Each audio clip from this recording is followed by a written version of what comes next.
இந்த காசால என்ன நடக்குது? இஸ்ரேல் மட்டும் காரணம் இல்ல, அதுக்கு துணையா இருக்கிற அமெரிக்காவும் காரணம், அதுக்கு மௌனமா இருக்கிற மோடியும் காரணம், அதை எதிர்த்து பேசாத ஒவ்வொரு மனிதனும் காரணம். கலைஞர்கள் எங்கடா வர்றீங்க? எங்க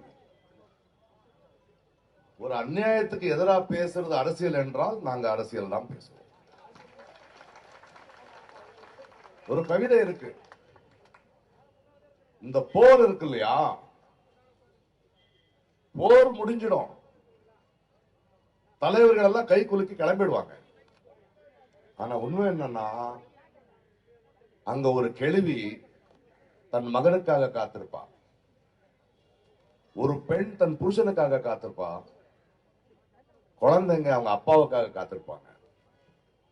இந்த நாடை இந்த மண்ணை வித்தது யாருன்னு எங்களுக்கு தெரியாது, ஆனா அதோட விலை கொடுத்தது யாருன்னு எங்களுக்கு தெரியும். நாங்க மௌனமா இருந்தா இதுதான் நடக்கும். இதே ஏன் பேசுறீங்க கலைஞர்கள் கேட்கிறாங்கல்ல, அவங்களுக்கு ஒரு பதில் இருக்காரு. அங்கேயும் அங்கதான் சொல்றான் ஒருத்தன் கவிஞன், என் கவிதையில் அரசியல் வேண்டாம் என்றால் எனக்கு பறவைகளின் சத்தம் கேட்க வேண்டும், பறவைகளின் சத்தம் கேட்க வேண்டும் என்றால் யுத்த விமானங்களின் சத்தம் அடங்க வேண்டும். மழை வருது, கடைசியா ஒரு வார்த்தை சொல்லிட்டு பேசுறேன் நான். நம்ம எல்லாரும் சேர்ந்து இந்த உலகத்துக்கு சொல்ல வேண்டியது என்னன்னா, நம்மளுடைய தனிப்பட்ட உடம்புக்கு ஒரு காயமானா நம்ம மௌனமா இருந்தாலும் அது குணமாயிடும். ஆனா ஒரு நாடுக்கு, ஒரு மனித நேயத்துக்கு ஒரு காயமானா நான் சும்மா இருந்தா, மௌனமா இருந்தா அதிகமாகும்.